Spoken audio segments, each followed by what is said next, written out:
semana passada, na bicicletada, eles tentaram passar pela ponte e foram barrados de novo, né? Aí depois, no dia seguinte... Era uma viatura per capita, não era isso? Aí o Rafael até fez um vídeo, acho que até foi publicado no Bike é Legal. Ô, William, enquanto isso, você que entrou em contato com a Secretaria de Transportes para saber da ciclovia da Paulista? Eu mandei um e-mail para o departamento, pro DIP lá, e não me responderam nada, como sempre.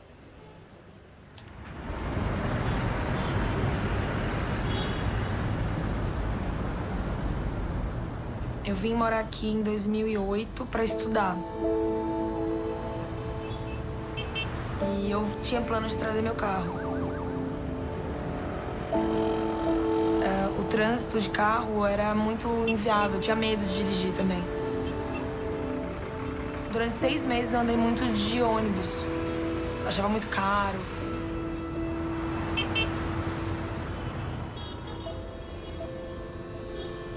Aí um dia eu falei, quer saber, eu vou pra faculdade de bicicleta. Não conhecia ninguém. Fiz isso sozinha. E foi mega assustador.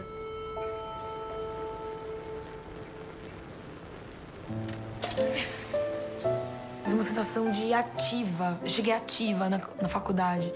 Cheguei pensando muito, cheguei muito mais feliz e adrenalizada, assim. Estimulou a fazer isso de novo. E de novo, e de novo. Até o dia que eu só andava de bicicleta em São Paulo. Aí hoje, sim, eu tenho muitos amigos, uma família de verdade agora, sim.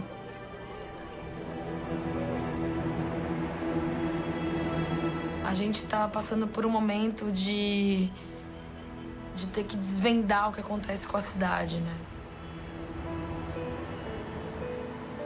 E o que é que diferencia a decisão do prefeito entre construir ciclovias ou construir uma ponte para carros?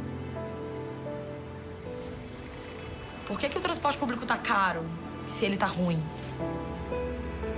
Quem escolhe? Qual o critério de seleção? Quem financia isso? Qual o interesse de quem financia?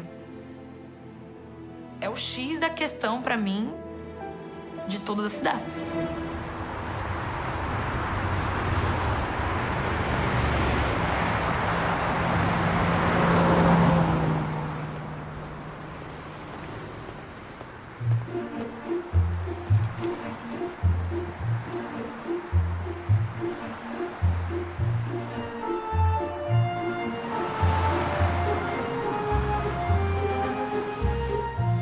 I love bicycles and I hate to drive, so I really shouldn't be living in LA. I want to be on my bike or walking as much as possible. And I've pretty much constructed my life so that I can ride my bike often.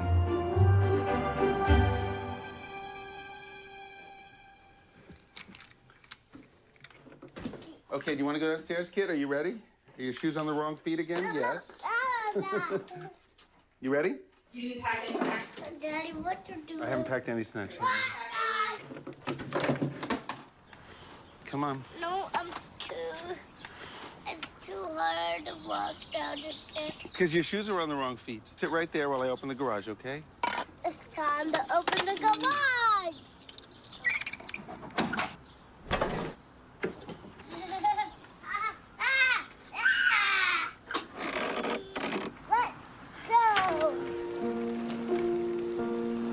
End of the 19th century, beginning of the 20th century, about 20% of people in LA commuted by bike.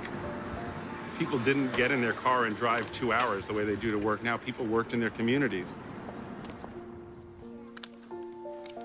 We do have a...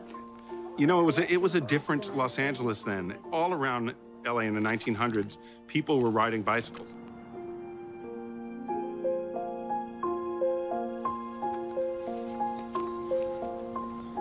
If you can just imagine 20% fewer cars on the street, I mean, that alone is like an idea that makes you happy. So when you're doing exploration in Los Angeles, you know, you don't want to walk into people's backyards too much. That could get dangerous. I mean, someone could shoot you.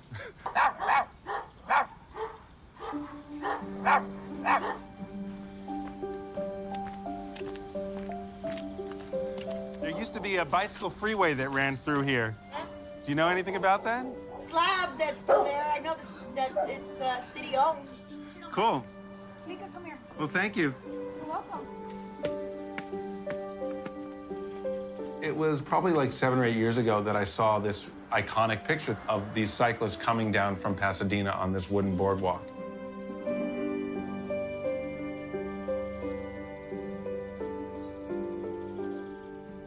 It was hard to believe.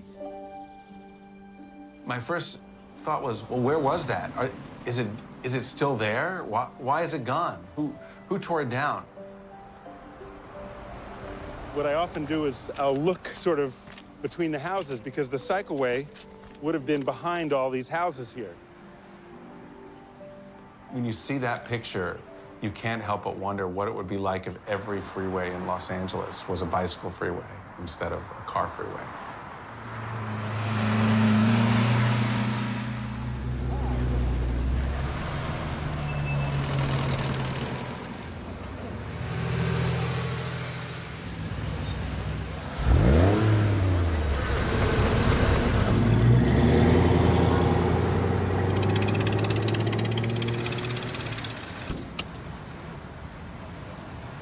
Welcome to Cars and Coffee Irvine. If you're a car lover, this is kind of mecca for us.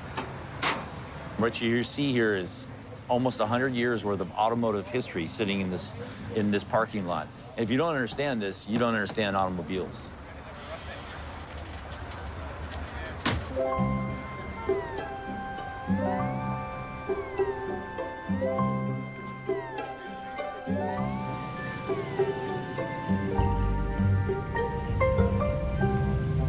Guys that drive these cars dream a little bit about being that race car driver. They know they're not, but you know, it makes them feel like they have that in them.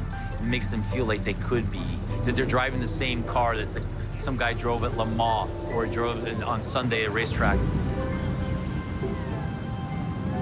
I could drive like him, and I want to be him, and it makes you feel better about yourself. It just does.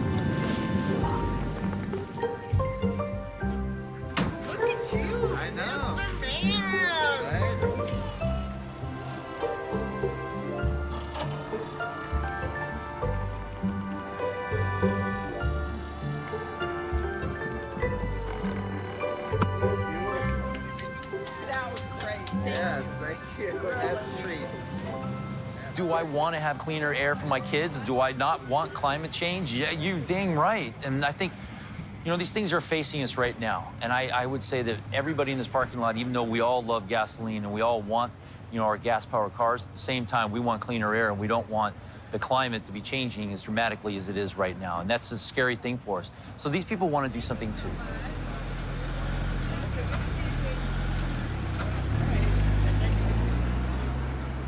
What you'll find is at the end of the day, we're all fighting the war on oil, right? We're addicted to it. We want it and we love it, and it's really fun, and it's part of who we are. You got 100 years of history sitting here in this parking lot. You don't want to walk away from that. I don't want to walk away from that. I'm not selling my gasoline car, and I'm as green as they come.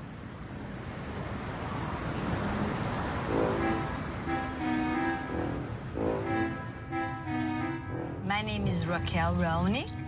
I am an urban planner, professor for urban planning in the Faculty of Architecture and Urbanism of the University of São Paulo, Brazil. And I just hate to drive. Watch it. Oops, didn't see it at all. Oh, I'm a very bad driver, I can tell you. But there is no public transportation option for me to come every day to the university. Sometimes when you are driving, especially in traffic jams, I said, okay, I'm gonna leave this car here right now in the middle of the streets, and I'm gonna walk. I'm gonna leave, and I want this car to disappear. And I know that this feeling, a lot of people have this feeling, but it's impossible. How can you leave your car in the middle of the streets? What's gonna happen? So it's impossible. So I wish I had a car that could disappear overnight. If the car industry makes something like that, maybe it would be a good solution. Something that disappear and then appears again.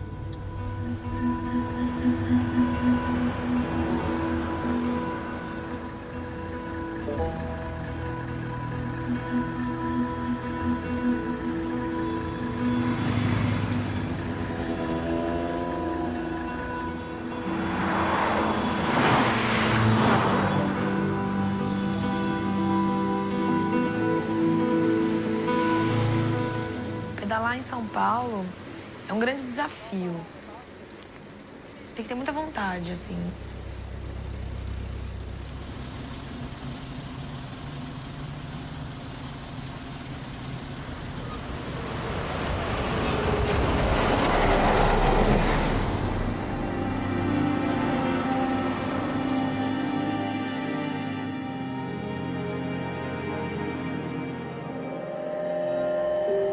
Julie Dias era uma menina muito alegre, era uma menina muito tranquila também. E ela morreu atropelada aqui em 2011.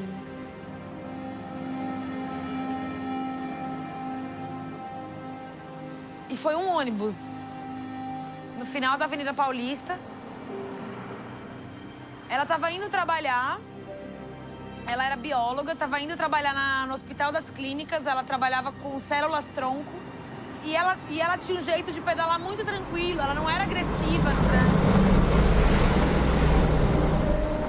Ele não estava na faixa dele, ele estava na terceira e ele imprensou ela e jogou ela pra essa faixa.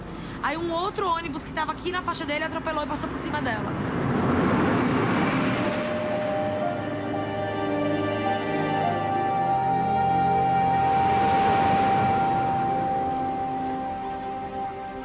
Quando eu vejo as Ghost Bikes, é muito um choque, assim, pra mim. Porque eu olho e falo, nossa, é possível morrer atropelado. É possível e já morreram. E que droga. Estamos em São Paulo.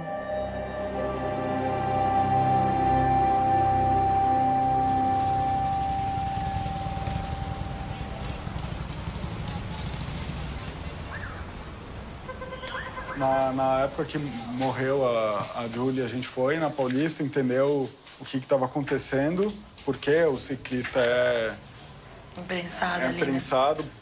É um lugar que os ônibus começam a enfileirar no ponto e a avenida fica um pouco mais livre. Então, os ônibus eles conseguem fazer a ultrapassagem e querem entrar no ponto novamente. E o ônibus acaba não vendo mesmo o ciclista. É um ponto cego mesmo. Eu entendo que a culpa não é nem do ciclista, nem do motorista. A culpa é de um sistema que não é pensado para as pessoas, para o ciclista, para o motorista de ônibus. Na verdade, o sistema proporciona esse estresse. Aqui, Chão Paulista. O que aqui? É aqui. Aqui, a Paulista, como é hoje, o desenho das faixas de carro, elas são projetadas para o carro andar 100 km por hora. A ideia é reduzir o tamanho da faixa dos carros para 40, 50 km por hora. E, dessa maneira, a gente ganharia praticamente 2 metros para colocar uma ciclovia e ter uma avenida arborizada. Poderia ter um canteiro arborizado, não só uma segregação que permitisse você ter um volume grande de carros e o ciclista estivesse completamente seguro. Se o Tonobon... Isso aqui a gente fez esse projeto meio como guerrilha. Isso aqui não tem nenhum contrato. Sendo um pouco realista, com certeza, se não fizerem daqui a 20 anos, eu acho que nunca vão fazer.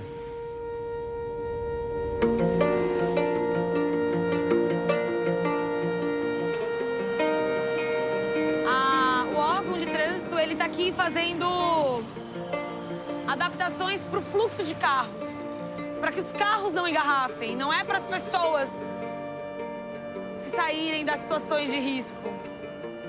Dentro até do próprio pensamento público, a preocupação é a fluidez do carro, não é a fluidez das pessoas.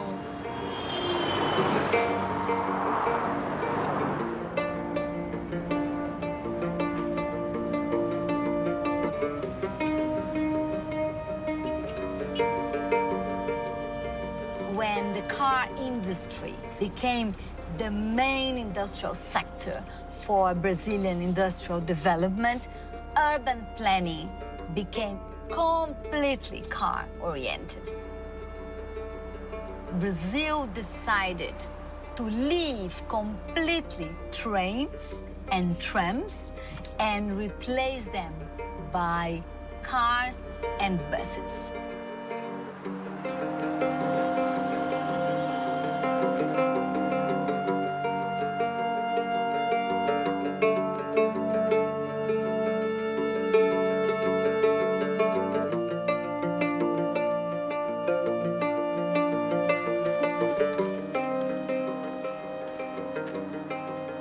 I remember the last major freeway to be built in Southern California, the only freeway built in my memory, is the 105 freeway.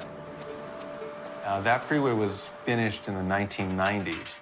And I remember as it was being constructed, going to a meeting with a couple of bike riders and standing up and saying, "You're pouring all this concrete, can't you just put a bike lane on the side of it?" And literally, people laughed hysterically at us. I mean, they thought we were joking.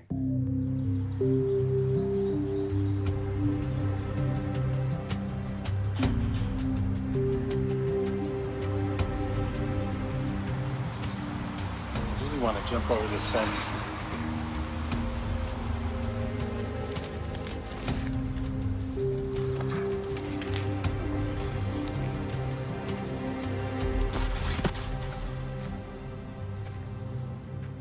Here we are standing on the remnants of the old California Cycleway. The guys who built this, they wanted to get people downtown efficiently and easily. And when the car came along, everything got squashed. I mean, here's the Arroyo Seco Parkway, the first automotive freeway, the one that set the template that turned Los Angeles into the car capital of the world. They're just living side by side. And this dream of the cycleway here, forgotten, abandoned, closed off by fences. And it's really not hard to kind of look up and see the tracks above you and hear the sound of the bicycles against the boardwalk and imagine what it would be like to be on it today.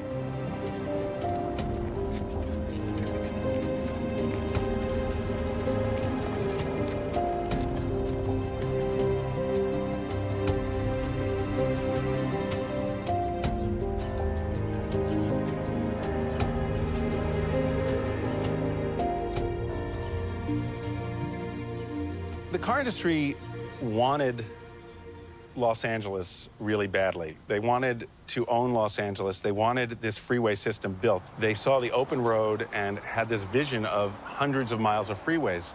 And they had visions of moving people quickly, and that really appealed to people. They lobbied very hard, and General Motors, through some shell companies, bought the bus lines. That was one of the first things. And they slowly took over the mass transit system and eliminated it in favor of freeways.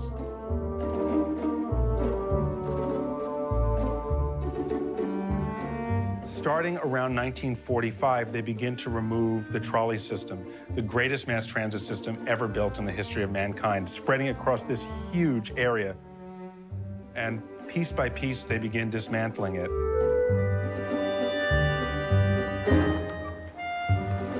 And so by 1960, the last trolleys in Los Angeles were taken. The tracks were torn up. The trolleys were brought out to Santa Monica Bay. They were thrown into the bay. They sit there now being used as reefs.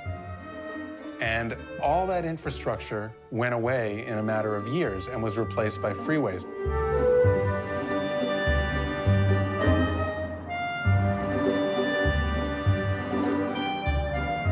So the entire sort of structure of LA is defined by this desire of the car companies to expand and to create this illusion of speed and convenience.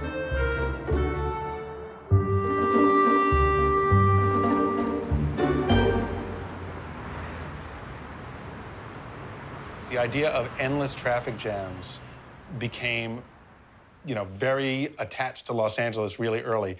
And the early solution was too much traffic, let's widen the freeway. So you see the Pasadena freeway going from 2 lanes to 4, to 6. You see the 5 freeway going from 4 to 5 to 10 to 12 in some places. The problem is always that the more you build, the more capacity you build for freeways, the more people will ride it. No matter how much freeway we build and continue to build in Los Angeles, traffic has gotten worse.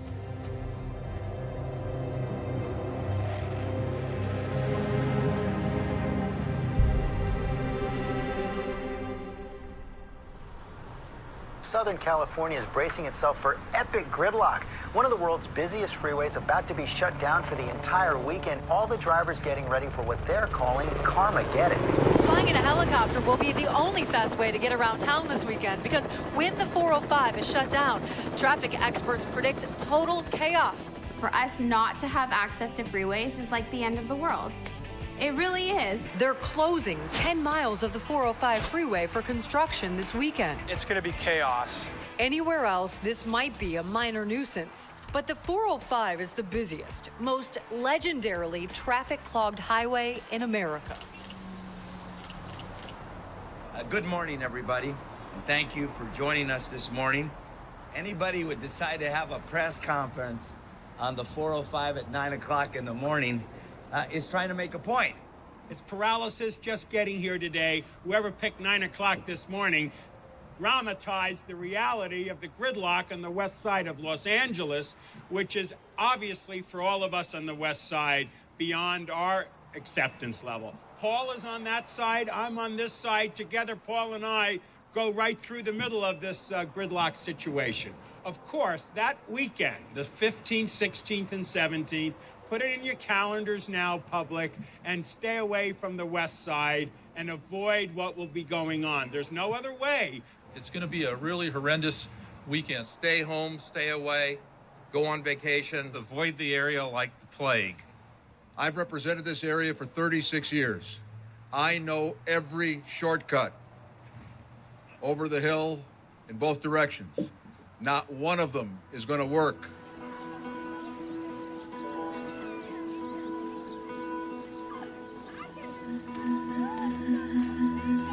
Uma cidade ciclável é muito possível. Uma cidade onde as pessoas caminhem mais e tenham segurança de caminhar e de pedalar.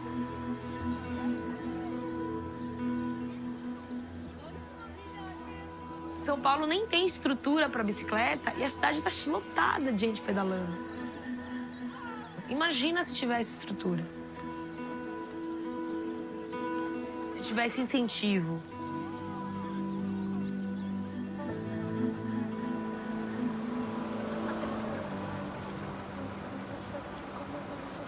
Copenhague é um grande exemplo pra gente de cidade feita para as pessoas, onde as pessoas vivem a cidade.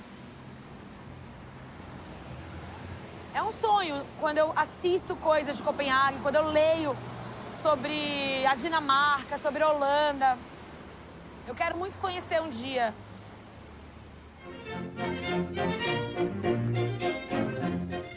Greater Copenhagen has a population of about 900,000 inhabitants, and it is estimated that there is one bicycle registered for every 3 persons.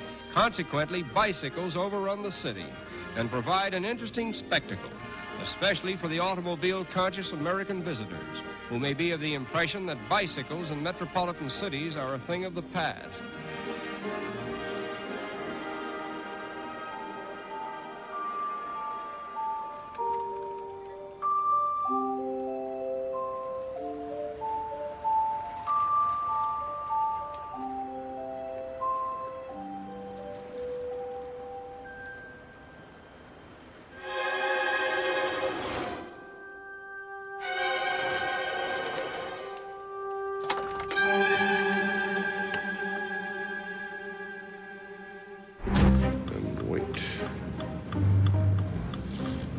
They're so slow. Come on, my friend. Waiting, waiting, waiting. Here we go. A day in a taxi in Copenhagen could well be a day in hell if you don't take care because of all the bike riders that swarm around you all the time. It's kind of like a war.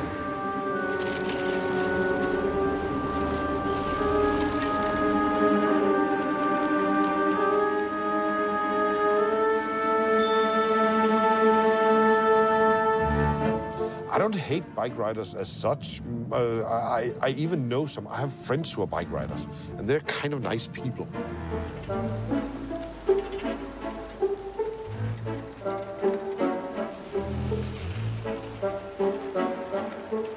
In Copenhagen, we have an estimate of 40% of all citizens commuting to and from work on bikes. They even want to increase the numbers so they can get more people to ride the bikes. We have a saying here in Denmark, if you give Satan a finger, he'll take your own hand, right? They gave them a finger, their own